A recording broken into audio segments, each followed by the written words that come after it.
But I think we forget so many times that perception isn't truth. Perception doesn't equal truth. It's literally just how you specifically are perceiving reality. And our reality, our perception, right, is shaped through our awareness, who we believe ourselves to be. So just because somebody has a certain perception of who you are or who you're being doesn't equal truth.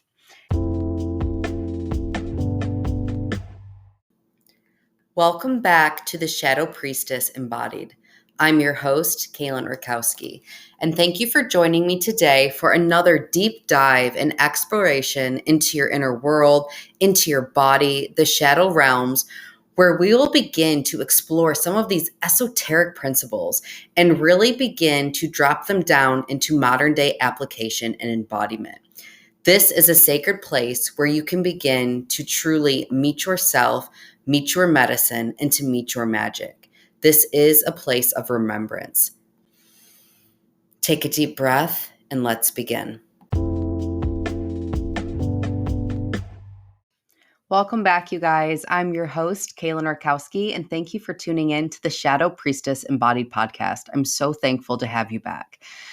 So, what I want to talk to you guys today is really surrounding the frequency of perception. And before I really get into what I want to share with you, I guess what prompted me to come up here and press record is I was just sitting with, how I see so many amazing, conscious leaders, mystics, healers, priestesses, medicine people, whatever it is that, you feel like you're here or called to be, why so many of these amazing, beyond gifted souls are so resistant or fail to ever really follow their calling. And I'll just say, like, for me, I've been on this journey now for well over a decade. And I can remember very early on my path, I can literally still visualize it. I was walking down the sidewalk. I was pregnant with my son, my first child. And my partner at the time was like, well, like, what is your big plan? What are you going to do? And I can remember, feeling a little triggered by this, because I'm like, there I am, 8 months or so pregnant, he's asking me like, what are your plans? What are you going to do, when you're done with having this baby and blah, blah, blah, blah, blah. And, I can remember just looking at him and I was like, I am here for something big. And I have no idea what that looks like yet, but I feel it so deeply in my body that I'm here to be a vessel for God, to do God's work, that I have, you know, a purposeful purpose, for lack of a better words or way to understand or explain it. And I know that it's something to do with spirituality. I felt very early on my path, that I was here to be a leader, even when I was a beginner.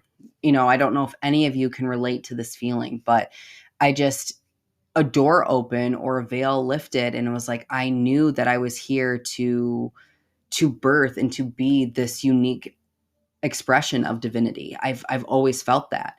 And I know that so many of the people who come into my world and that I work with also feel this, right? They have this deep stirring, this pulling in their soul that there's more, that they're here for something different.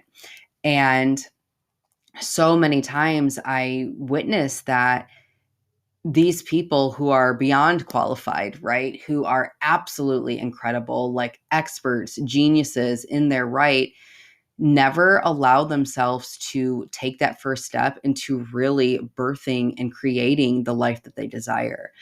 And I think so much of this really has to do with fear of judgment, right? We're so deeply afraid to be seen for who we are that we never step into the full capacity of who we are here to be, who we're being called to be, who we know ourselves to be, because we're so afraid of the perception of others, right?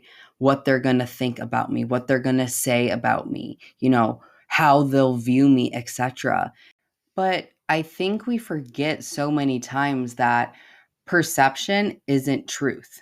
Perception doesn't equal truth. It's literally just how you specifically are perceiving reality. And our reality, our perception, right, is shaped through our awareness, who we believe ourselves to be. So just because somebody has a certain perception of who you are or who you're being doesn't equal truth. And I think what happens is, somebody can say, like, I guess for my example, like, you're the Antichrist or you're the devil or you're mentally ill. Whatever. And the minute that I believe that is truth, the minute that I take that into self, then their perceptions become my reality. But when you are so unshakable in yourself and who you are and who you know yourself to be, it really doesn't matter how somebody else perceives you, because their perception of you, truthfully, is none of your business, and if you hold on to that, your perception of self is always going to be, shape shifting, contingent on what room you're in or what relationship you're in, right? I'm sure you have some people who love and absolutely adore you in your life, and that's incredible. But if one minute they think you're absolutely incredible and then they take that love away or that relationship ends, and then now you feel like you're less than or you're just not as incredible anymore, well, there's where the issue happens. Do you see what I'm saying? So somebody's perception of you really can never have any impact or influence over you unless there is a part of you that believes it to be true, you know? And I really want you to sit with that and really think about that. Like, someone else's perception of you really cannot impact you unless there is an aspect of you somewhere inside that believes it to be true. Okay.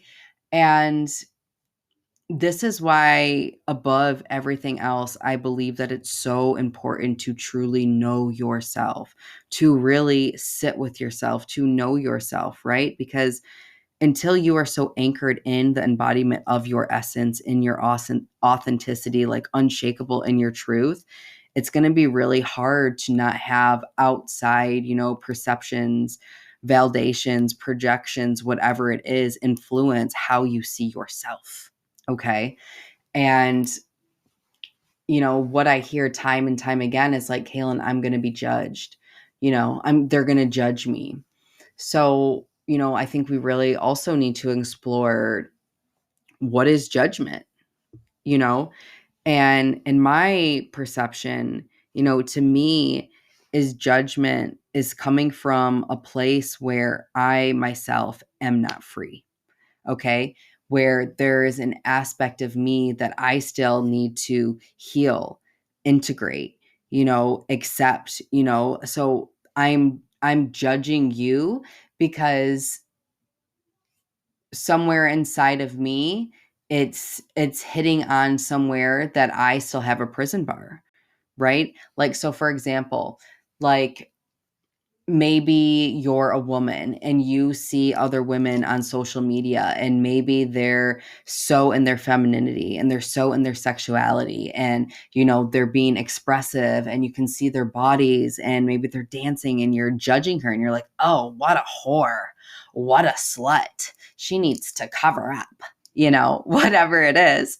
And but really what that's hitting on is an area of you that doesn't feel safe or doesn't feel expressive or that's deeply desiring to, embody that wild woman in that nature. Okay. Do you see where I'm going with this? And, many times it's like our judgment is really coming from this area that I am right and you're wrong, right? Like, I'm judging you because what you're doing is bad. It kind of brings back that whole like good girl, bad girl, wound and persona that I know we've talked about before. And if you missed it, go back to that episode because that's a good one. But like judging them because in your mind, it's like they're bad, so really, when we can begin to explore really our own judgments and where we place judgments on others and how we perceive others, it really presents us with a beautiful opportunity to explore ourselves deeper and to maybe see ourselves in ways that, we couldn't unless we had a mirror or, something pop up into our field to give us really an opportunity to witness this.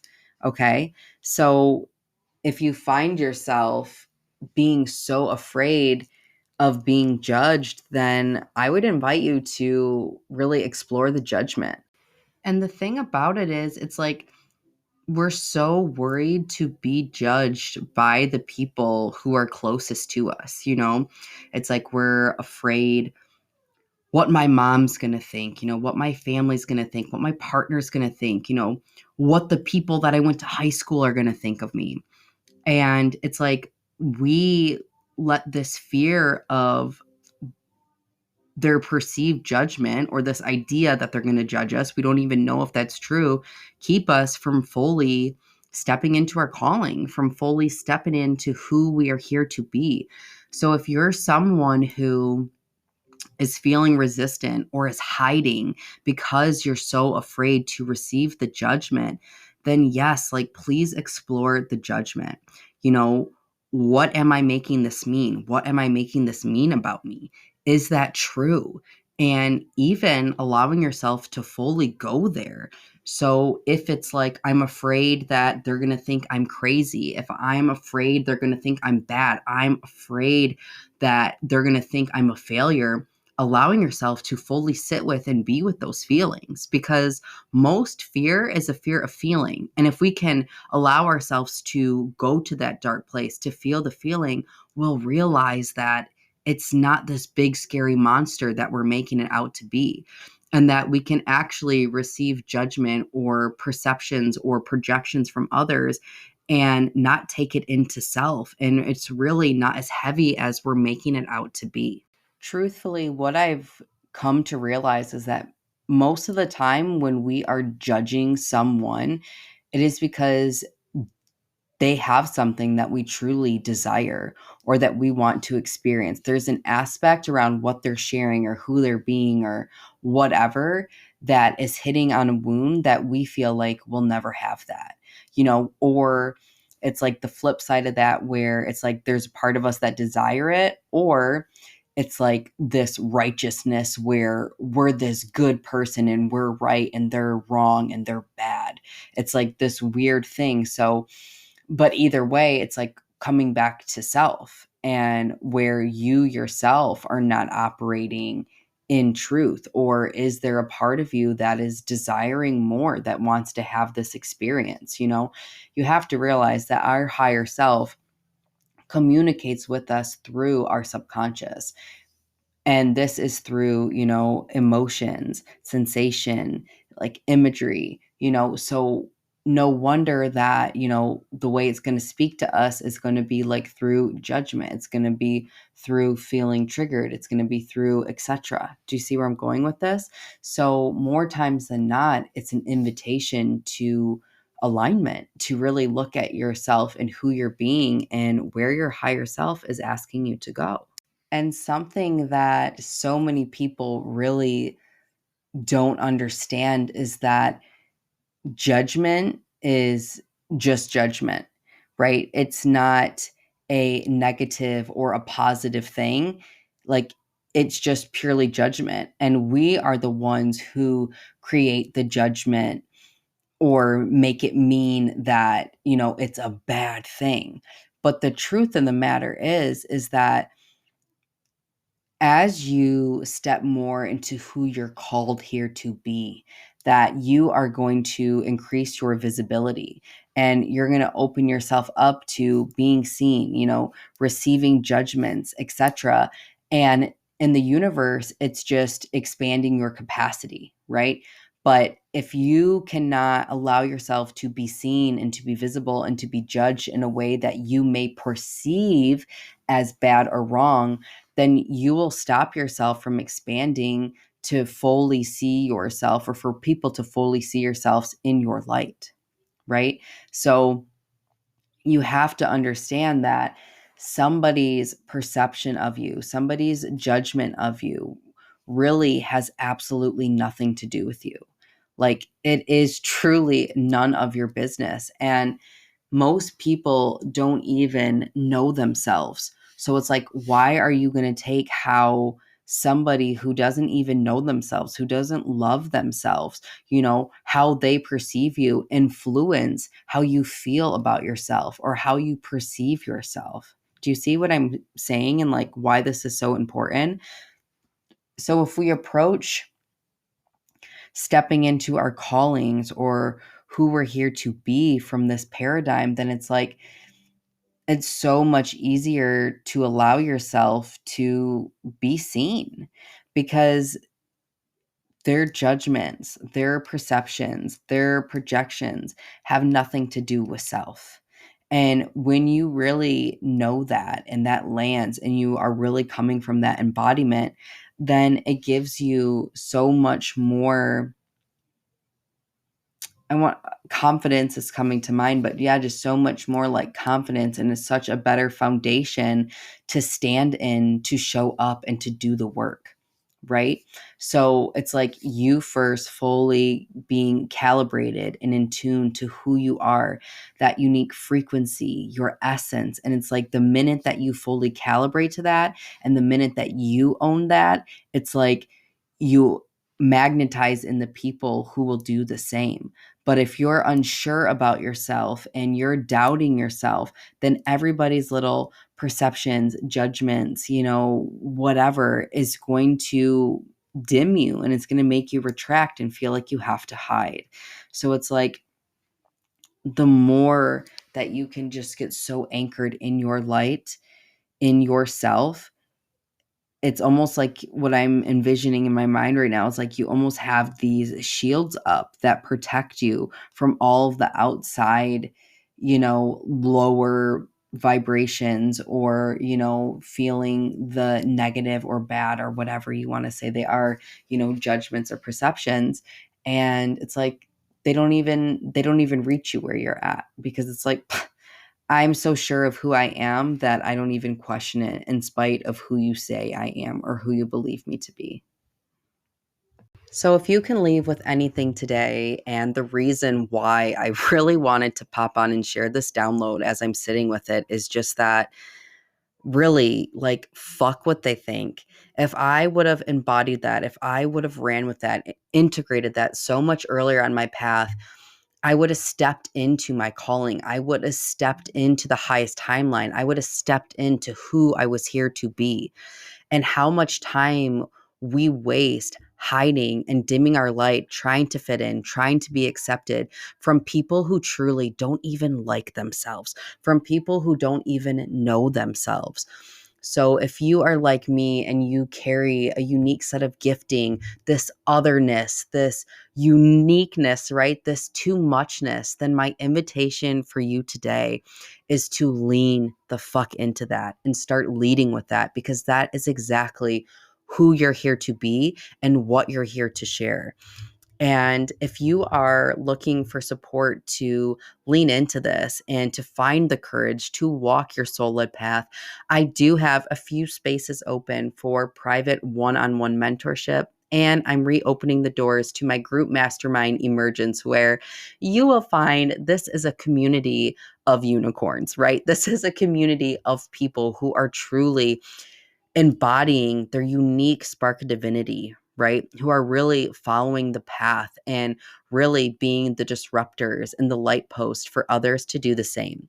And if you've never worked with me and you want to get a taste of my world, click the link in my bio, because I am offering a completely free transmission, Pleasure, the Pathway to Healing, where I will teach you how to lean into more of your joy, more of your pleasure, to align with a life beyond your wildest dreams. I'll see you next time. Thank you so much for joining me today for another juicy episode of Shadow Priestess Embodied.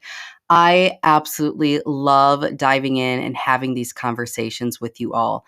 If this is an episode that you found intriguing, that you found some nuggets in, please share it with a friend and be sure to subscribe and follow me so you can be present for all of the upcoming transmissions, activations, and downloads that I'll be bringing to our community. Have an absolutely magical day, and I'll see you soon.